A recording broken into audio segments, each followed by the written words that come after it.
আমাদের ছোট্ট ফুটফুটে মা খেলা করে সারাদিন নেচে নেচে গিয়ে বেড়ায় আমার মা সেই মাকে ওরা শয়তানরা বাঁচতে দিল না। আমি চাই আপনাদের কাছে আমি চাই ওই যে গাওল শয়তান আমার মাকে বললো যে মার মার মেরে দে। আনোয়ারের ছেলে কালো ছুড়ে দিল, আনোয়ারের ছেলে শাড়ি সে বলছে মার মার মেরে দে। আনোয়ার মানোয়ার ওখানে সবাই হাজির, সাবির পটলের ছেলে সাবির, ফকরের ছেলে রাজা, ওখানে সবাই ওখানে আছে। মার মেরে দে মেরে দে, আমার মাকে মেরে দিল। আমি চাই তাদের আপনারা আইনের মাধ্যমে তাদের কঠিন থেকে কঠিন, এত কঠিন শাস্তি দেন। পুরো বাংলা কেঁপে যায় ওদের শাস্তি দেখে। ওরা ওই ক্রিমিনালরা যারা ওদের মাথায় হাত রেখেছে তারাও যেন বুঝতে পারে যে আর কোনো তামান্নাকে যদি একটু চোখ তুলে তাকানো হয়, কোনো তামান্নাকে মারা হয়, তো তামান্নাকে মারার আগে যেন 7 বার ভাবে।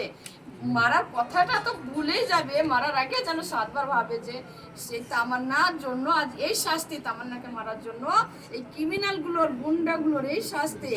আজকে যে গাওলকে গ্রেফতার করা হয়েছে, ওই গাওল জানে বাকি ক্রিমিনালরা কোথায় আছে, বাকি শয়তানরা। চাপটা দেওয়া গেছিল বলে আপনি স্পষ্ট বলেছেন বলে, এফআইআর এর নাম দিয়ে বলা হয়েছে বলে, মিডিয়া একটা সামনে স্পষ্ট করে বলেছেন বলে আজকে পুলিশ বাধ্য হয়েছে, আরো ধরতো না কাটোয়া থেকে তো ধরেছিল গাওলকে।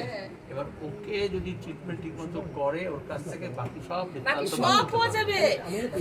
আমি এত বলছি যে আমার মায়ের এখানে বোম লেগেছে, বোম মেরেছে, তো পুলিশকে আমি বারবার চিৎকার করে বলছি সেই বোম উদ্ধার করো। আমি চাই না আমার মায়ের মতো আর কোনো তামান্নার গায়ে ওই বোম ছোড়া হোক। এটা তো মায়ের কথা। হ্যাঁ, কোনো বোম ছোড়া হোক। পুলিশ কি করছে, ওদেরকে সময় দিচ্ছে, আমি এটাই বলবো। সময় দিয়ে বোম 5 দিন পার করছে যে ওরা সরিয়ে দে, সময় দিয়ে তারপর কি করছে 4টে না 5টা বোম উদ্ধার করেছে মাত্র, যেটা ওদের 2-3টে বাচ্চার কাছে সেই বোমটা নিয়ে থাকে। যে ঝোলা বোমগুলো আসে, আমরা সামনে যে 2টো ঝোলা বোম নিয়ে 2 হাত আছে, সেগুলো কোথায় গেল? যে বড় বড় এই যে দিদি এই ধারালো অস্ত্র যে বার করে, কিছু বললেই তাকে মেরে দেয়, সেই ধারালো অস্ত্রগুলো কোথায় গেল? যে বন্দুক গুলি এখানে রাখবে, মেরে দেবো কিছু বললে, ভয়ে কারো ক্ষমতা নেই। বলবে পুলিশের গাড়ি দাঁড়িয়ে রাখবো, পুলিশের গাড়ি দাঁড়িয়ে রেখে আমি তোদেরকে গুলি করব, মেরে দেবো, মার্ডার করবো, তোদের রক্ত নিয়ে খেলবো। তো সেই গুলিগুলো কোথায় গেল? সেই বন্দুকগুলো কোথায় গেল? সেই ধারালো অস্ত্রগুলো কোথায় গেল? আর বোমাগুলো কোথায় গেল? পুলিশে কেন এখনো এত গাফিলতি করবে?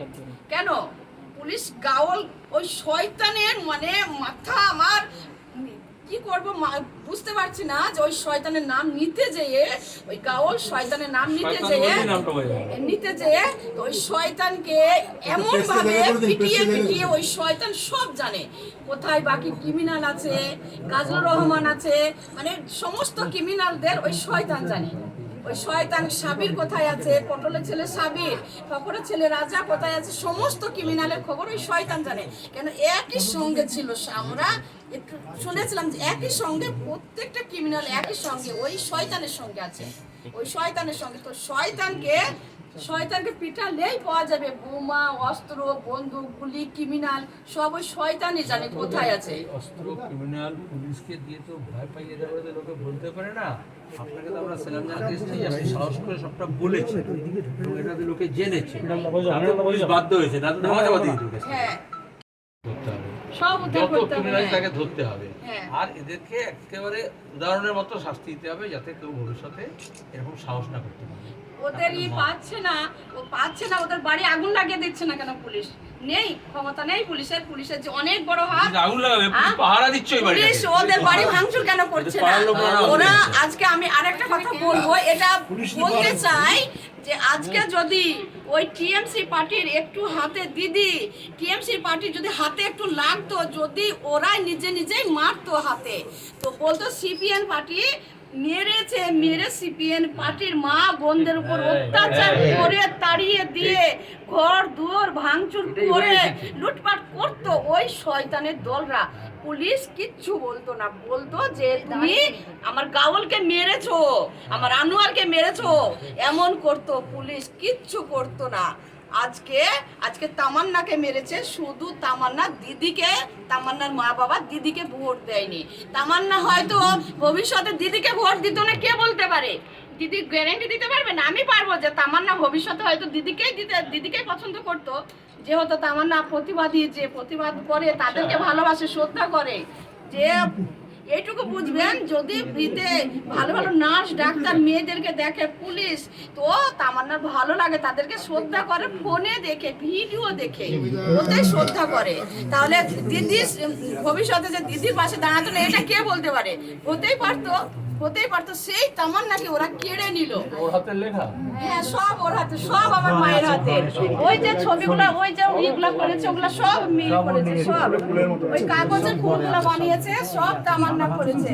তামান্না গাদা গাদা স্মৃতি রেখে গেছে। ওইটুকু তামান্না 9 বছর পেরোয়নি, সামনে জন্মদিন দিদি তার জুলাইয়ের 28 জন্মদিন, জুলাইয়ের 28 তামান্নার জন্মদিন। আমার মেয়ে এত বুদ্ধিমতী, আমাদের হাদিসে বলেছে যে কেক টেক কাটতে নেই, তো বলছে মা তুমি তো আমাকে এমনি পায়েস বানিয়ে দাও। ওর আপু যখনই বাড়ি আসে, কেক খেতে ভালোবাসে, কেক নিয়ে আসে, আমাকে আগে কেক এনে দিবা না পরে কেক এনে দিবা, সেই দিন দিবা না। পায়েস আগে বানিয়ে দিবা না পরে বানিয়ে দিবা, সেই দিন দিবা না। আমার মা, আমার ওই ফুটফুটি ছোট্ট মা এত বুদ্ধিমতী, মানে সব দিকে খেয়াল। সে যে শুধুই খেলা করেছে, নিচে বেড়েছে এটা নয়, সে সংসারের কাজ, পড়াশোনা, সে সব দিকে তার খেয়াল। ওই জন্য মনে হচ্ছে ওই এক প্রতিবাদী মেয়ে হতো, নামাজ পড়া, কোরআন শরীফটা হয়নি, আর একটা পেজ হলে কোরআন শরীফ মানে পড়তো, খতম হয়ে যেত। হ্যাঁ।